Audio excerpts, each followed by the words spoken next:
Yeah, so you spent so much time and you're pretty bummed that no one's finding your website. So SEO takes a ton of time, right? It's not something you can do today and you're gonna start getting traffic tomorrow. Right. But if you have all this great content but bad SEO, no one's gonna find it.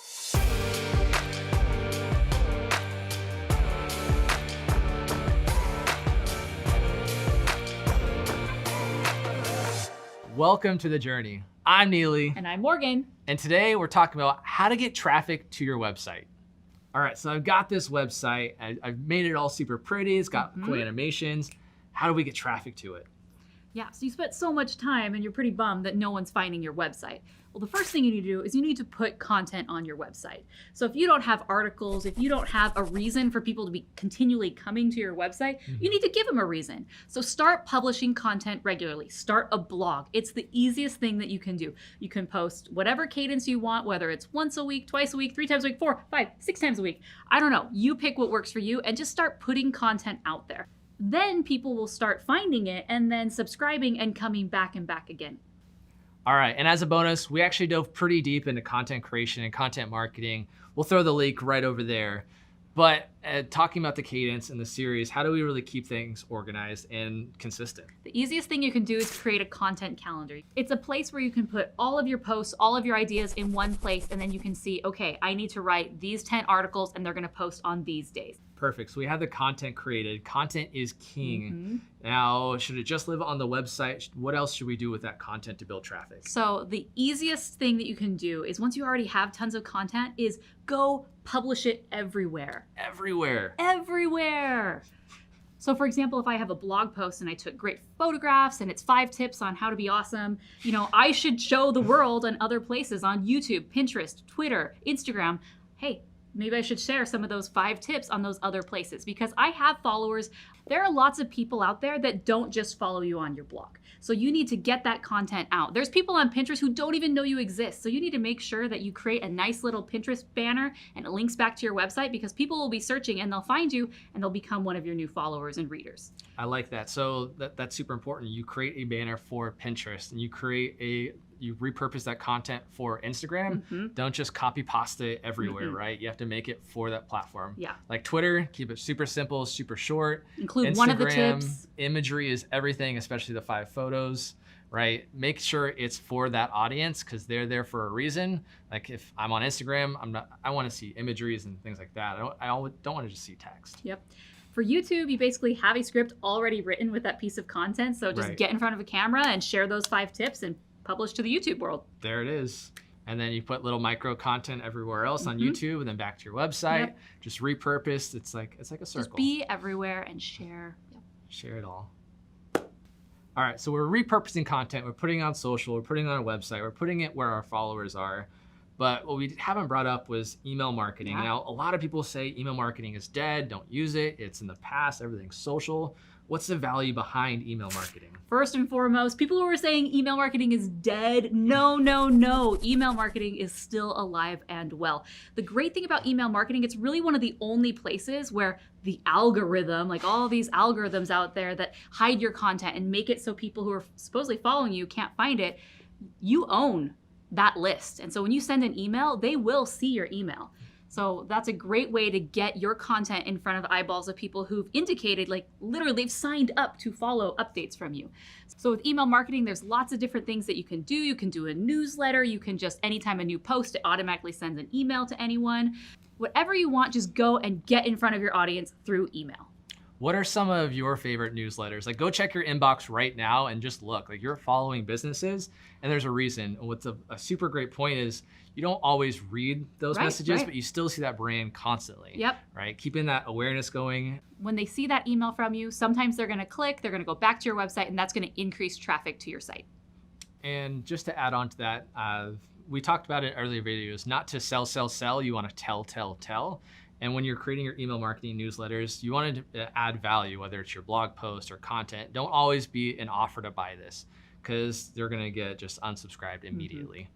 So what are some other options we can do to help build some traffic to our site? Yeah, so we've done a ton. We've built our own content. We've shared our content on all of our social channels and all these different places. We've gone to our email list. Now it's time to go to other people's websites. Out into the wild. Yes, the wild, wild west of sites that you do not own yourself, so you don't control it, called guest posts.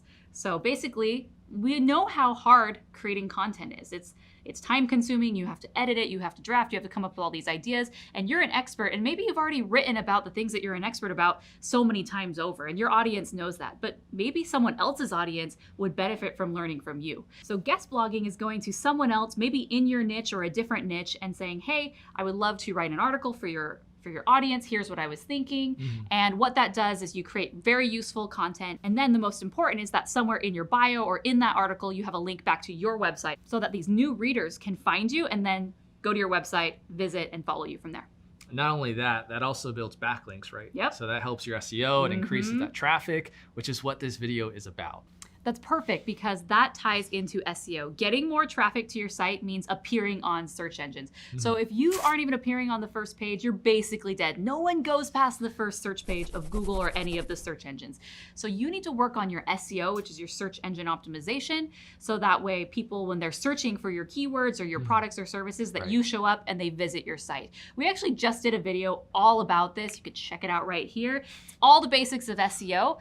SEO is so big, make sure to check out that video. But if you have all this great content but bad SEO, no one's gonna find it. So you really gotta work on your SEO to increase your traffic. Right, and what really helped me understand backlinks and something that I deal with a lot is you can think of backlinks almost as like follows or likes on your post on Instagram or wherever else. The more likes you get, the more people are gonna see it. So those backlinks are just likes for your website.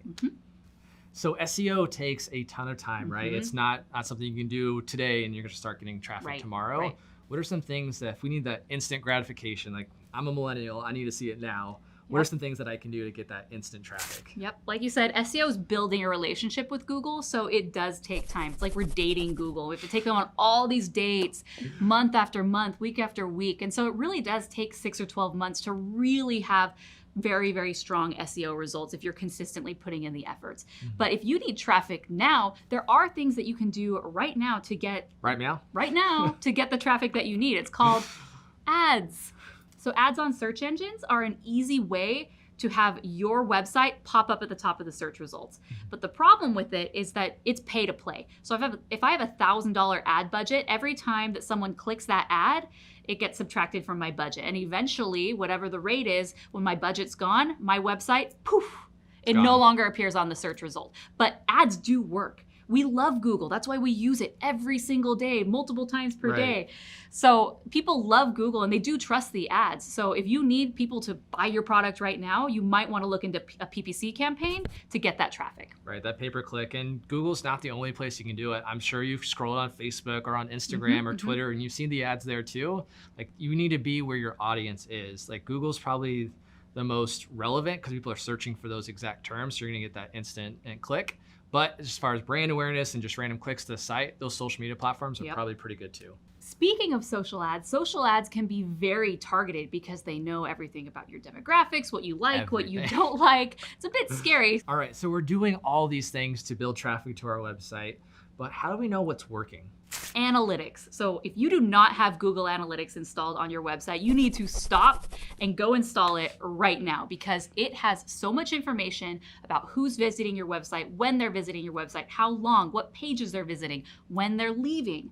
It's so much information and it will help you understand which of your articles that you spent a lot of time creating are getting the most traffic, where they're coming from, what search terms people are searching to find those articles.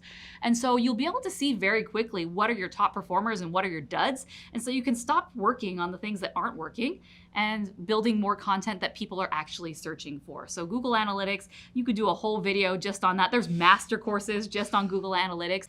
But even just having the basic installation will give you enough information so you can continue building content that your audience wants, which will bring more traffic.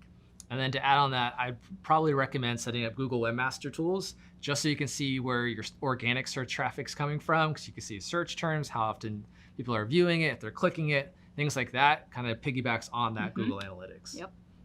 All right, guys, I hope this video was helpful for you and that you have actionable tips that you can start today to start increasing traffic to your website. I'm curious, let me know in the comments below. What is one thing you're gonna start doing? Are you gonna build content, work on an email list? Let me know. I know what I'm doing, creating video content. Nice. Awesome. So make sure you like and subscribe and ring the bell if you want to see when our next videos are coming so you get it first. This has been The Journey, signing off.